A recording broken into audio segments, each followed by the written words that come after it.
Imagina a seguinte cena.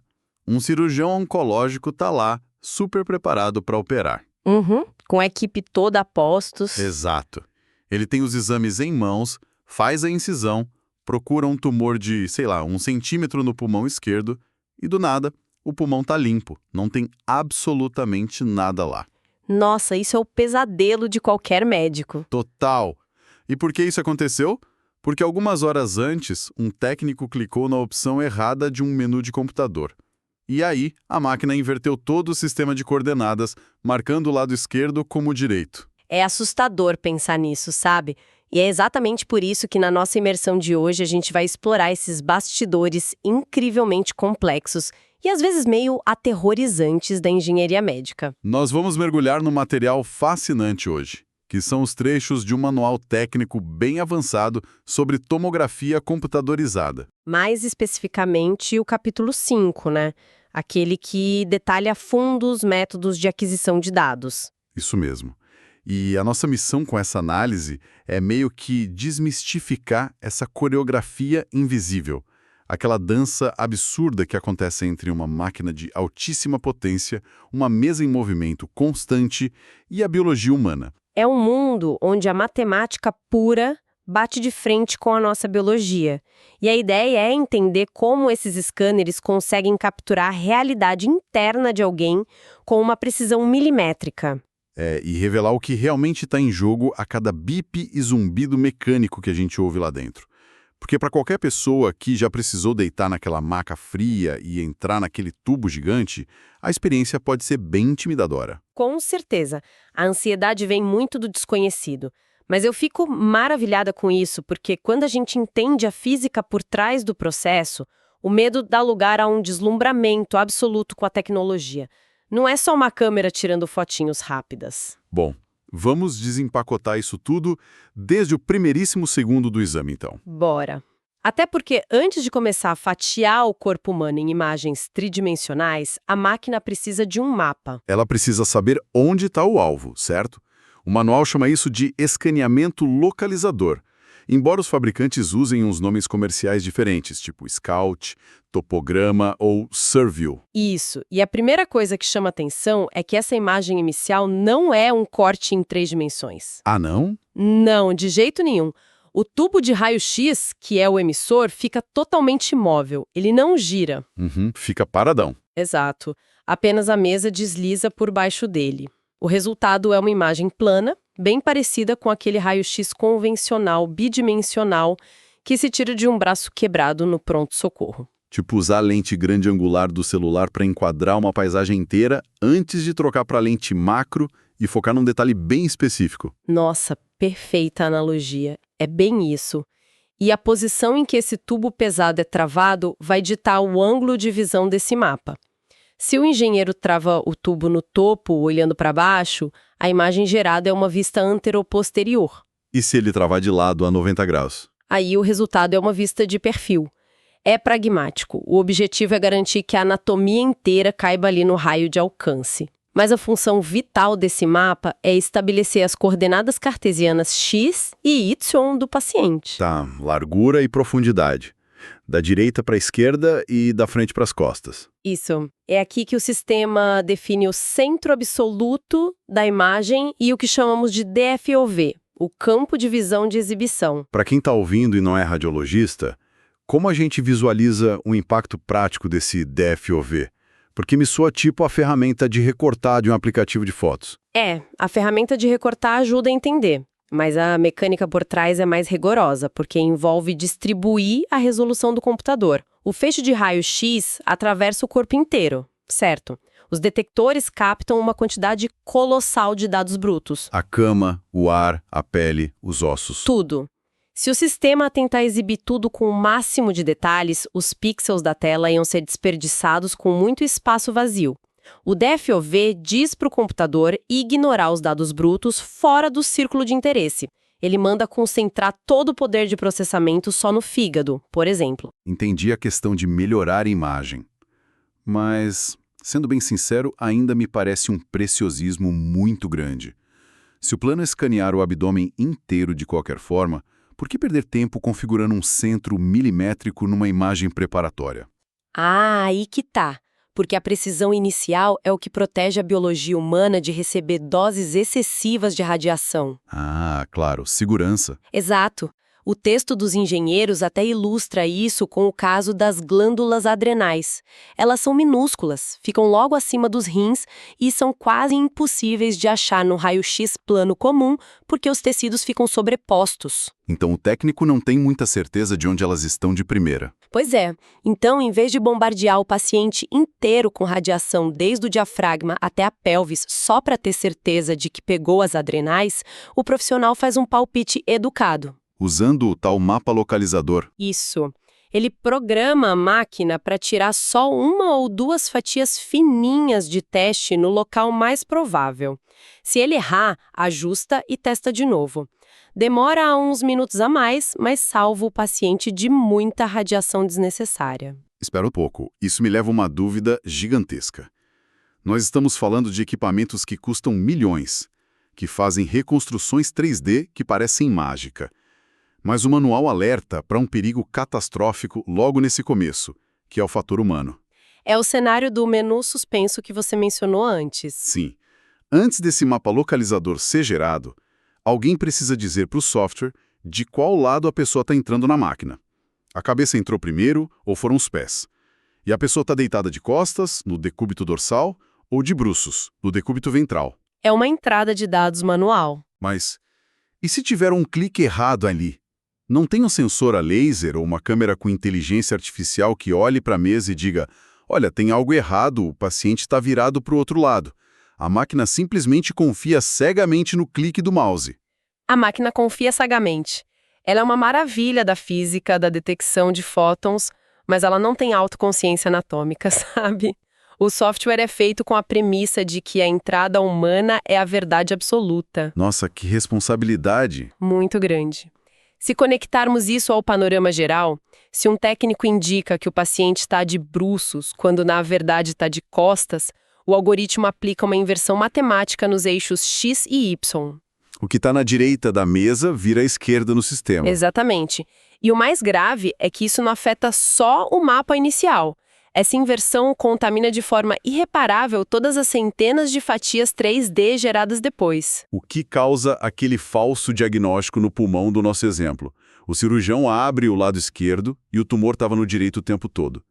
É um lembrete meio surreal de que a linha de frente da segurança tecnológica ainda é, e muito, o treinamento de quem opera a máquina. Com certeza. Mas vamos avançar na linha do tempo do exame. O mapa está traçado, o paciente está perfeitamente orientado na largura e na profundidade. É hora de adicionar a terceira dimensão, o eixo Z, que é o comprimento da mesa indo dos pés até a cabeça. Isso. O manual nos apresenta agora a mecânica fundadora da tomografia, o escaneamento axial. Que tem aquele apelido muito bom de step and shoot, dar um passo e disparar. Literalmente, o método do corta e para. O escaneamento axial é um método clássico. A mesa desliza, posiciona a área de interesse exatamente sobre o feixe de raio-x e aí ela para completamente. Toda a inércia mecânica é zerada ali. Zerada!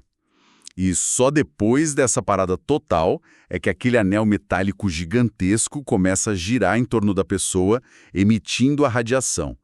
Nas máquinas de terceira geração, o anel girava 360 graus. E nas mais novas eles expandiram para 400 graus, né? Para garantir uma sobreposição dos dados e não perder nada. Isso mesmo. E depois que o giro acaba, o raio-x desliga e entra um tempinho ocioso chamado de atraso interscan. É o tempo para os motores empurrarem a mesa pesada para a próxima posição do eixo Z. E aí o ciclo recomeça. A imagem que me vem à mente é fatiar uma salsicha. Você quer pedaços bem iguaizinhos para não esmagar, você mantém a faca reta, desce a lâmina, fatia, levanta. Move a faca para o lado, para e corta de novo. Uma ótima analogia. E o manual especifica que esses cortes podem ser contíguos, tipo um bloco ininterrupto, ou espaçados. A mesa pode pular de 2 em 2 centímetros se for para olhar uma doença de pulmão, onde só a textura importa e aí cai a radiação pela metade. E tem até os exames Cine, onde a mesa nem se move. A máquina fatia repetidamente o exato mesmo lugar para ver o contraste do sangue fluindo em tempo real. Mas olha, tem uma coisa meio contra-intuitiva sobre esse método de dar um passo e disparar. Ah, a questão da nitidez. É, porque sendo o método mais antigo e truncado, eu achei bizarro descobrir que ele gera a imagem mais nítida possível quando escaneia um objeto inanimado, tipo um fantoma de calibração de acrílico. O que é fascinante aqui é que, pela completa ausência de movimento durante o disparo, você não tem desfoque cinético nenhum. A mesa para de forma absoluta, A geometria da fatia fica perfeita. perfeitamente perpendicular ao detector. Mas tem uma falha monumental nessa lógica quando a gente traz isso para a medicina real. Humanas não são estátuas de acrílico. Exatamente. O paciente lá dentro é um sistema biológico dinâmico. A gente treme, nosso coração bate rápido, o sangue flui e, o principal de tudo, os pulmões inflamam e desinflamam sem parar. E aqui a gente esbarra no limite prático do dar o passo e disparar. Porque a mesa tem que parar, a estrutura do anel é pesada e o atraso entre uma fatia e outra vai acumulando tempo. Escanear um abdômen assim leva dezenas de segundos. Que é tempo demais para uma pessoa não respirar, especialmente alguém ferido num trauma ou muito assustado. E aí a gente chega no verdadeiro vilão da nossa história de hoje. O ar entrando e saindo dos pulmões. Esse dilema todo criou na radiologia um problema grave, chamado de Slice Misregistration, que a gente traduz como falta de registro das fatias. Então, o que tudo isso significa na prática? Significa que a anatomia simplesmente sai do lugar entre um disparo e outro. Como o método axial clássico é lento, os técnicos começaram a agrupar as fatias em blocos, os famosos clusters. O técnico pega o microfone e fala: prenda a respiração. A máquina corta umas 3 fatias. Aí ele diz: pode respirar. E depois de um tempinho de novo, prenda a respiração e corta mais um bloco. Mas a biologia humana não é um botão de liga e desliga. Imagina a pessoa no primeiro bloco. Ela puxa o ar raso e segura. A máquina corta. Aí no próximo comando, a pessoa está mais relaxada ou de repente mais nervosa e puxa muito mais ar para o pulmão. O diafragma desce com tudo, empurra fígado, estômago, rins, tudo para baixo. E a máquina não faz a menor ideia, porque ela é cega para isso. Ela só avança a mesa uns 5 milímetros, achando que o órgão está ali onde ela deixou. E o tecido foi empurrado para longe. O resultado é que o exame pode simplesmente pular um trecho inteiro de um órgão, pode não registrar uma lesão de 1 centímetro inteiro. É loucura, né? Uma máquina multimilionária derrotada por um suspiro mais profundo. É o limite da física. Não existe algoritmo corretivo no computador capaz de consertar um dado que o detector simplesmente não captou. Faltou pedaço. E os projetistas perceberam que a resposta não era tentar domesticar o paciente, pedir para respirar sempre igual. A resposta precisava vir da própria máquina. Ela tinha que ficar incrivelmente mais rápida. Tão rápida que engolisse a anatomia antes de um único fôlego terminar. 10 ou 12 segundos no máximo.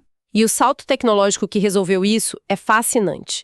A engenharia dedicou uma virada monumental ao passar do tomógrafo de fileira única de detectores, o SDCT, para o de múltiplas fileiras, o MDCT.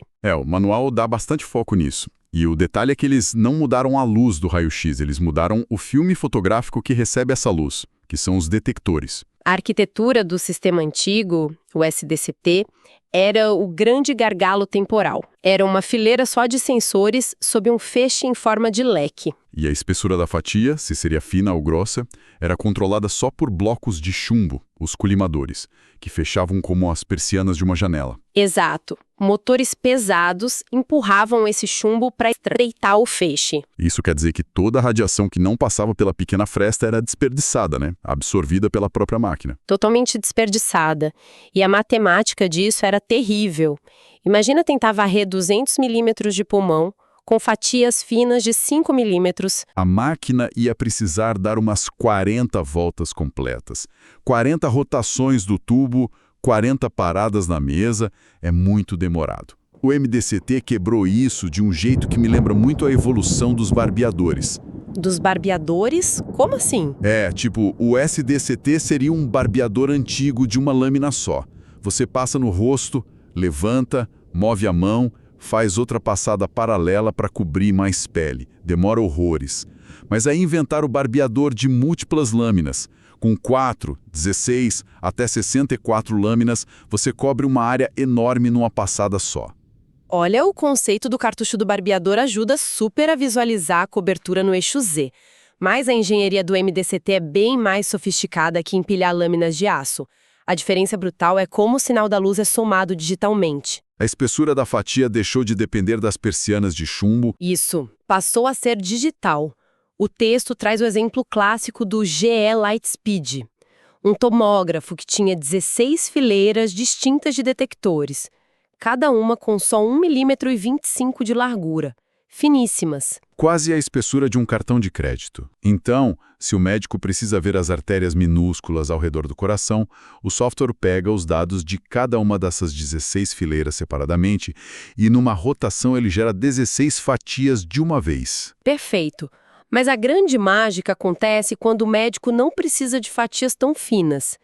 Numa varredura abdominal comum, onde fatias grossas de 5 milímetros bastam, a máquina não usa mais placas de chumbo para engrossar o feixe. Ela faz via software. Isso, o computador junta eletronicamente os sinais daquelas fileiras pequenas. Ele soma os fótons da fileira 1, 2, 3 e 4. Funde as 4 fileiras minúsculas e cria instantaneamente uma fatia sólida de 5 milímetros. Uau! Agrupando as 16 fileiras de 4 em 4, uma única rotação hiperveloz do tubo já joga na tela 4 fatias grossas de uma vez. A velocidade de cobrir a área se multiplica. A mesa desliza 4 vezes mais rápido. O tempo cai tanto que um abdômen inteiro é varrido em meros segundos, esmagando totalmente aquela ameaça da respiração borrar o exame. E como a aquisição original foi fina, se o médico decidir amanhã que quer ver um vaso sanguíneo minúsculo, os dados brutos ainda estão lá no computador. Ele reconstrói tudo fininho de novo, sem precisar irradiar o paciente de novo. Sensacional! Reconstruindo a nossa jornada de hoje, a gente começou desvendando a necessidade de um mapa perfeito lá no início, onde a matemática pura do x e y define as coordenadas iniciais, e vimos o perigo de um clique errado colocar a direita na esquerda e inverter o diagnóstico. Pois é, e aí exploramos o método clássico de dar o passo e disparar, parando fisicamente a mesa para ter a imagem mais nítida possível. Até esbarramos na natureza rítmica e inquieta do ser humano. Aquele problema da respiração pulando tumores no meio do registro anatômico, o que acabou forçando uma ruptura tecnológica sem volta para as múltiplas fileiras de detectores somando luz digitalmente em milissegundos. O ganho prático para quem acompanha a imersão de hoje é bem claro, sabe? Da próxima vez que o ser humano entrar lá na sala fria e ouvir a voz mecânica do tomógrafo mandar aprender a respiração, o mistério não vai mais existir. Vai saber que não é só um comando médico qualquer. É o ser humano participando de uma dança milimétrica contra a falta de registro anatômico. É o corpo servindo como tela estática para uma matriz de sensores trabalhando ali no limite temporal da física. Uma colaboração engenhosa lutando contra o instinto biológico de se mover. Isso naturalmente planta uma semente bem curiosa sobre o amanhã na minha cabeça. Se a engenharia saltou de uma fileira única para arranjos de 16, 64, 320 fileiras, buscando desesperadamente cobrir mais área e vencer a velocidade de um suspiro. Para onde isso vai? Exato. O que vai acontecer quando o painel de detectores fica tão absurdamente largo que consiga abraçar um órgão massivo inteiro, tipo os 2 pulmões de uma vez, ou até o tronco todo do paciente numa única e simples rotação do tubo? Nossa, é uma possibilidade real. Será que no futuro a própria mesa móvel, aquela mesma que inventou a expressão dar o passo e disparar, vai perder completamente a função de empurrar a pessoa para frente e para trás, encerrando de vez esse desafio do movimento e transformando a tomografia num flash volumétrico instantâneo? Fica a reflexão para a gente continuar acompanhando a evolução da engenharia.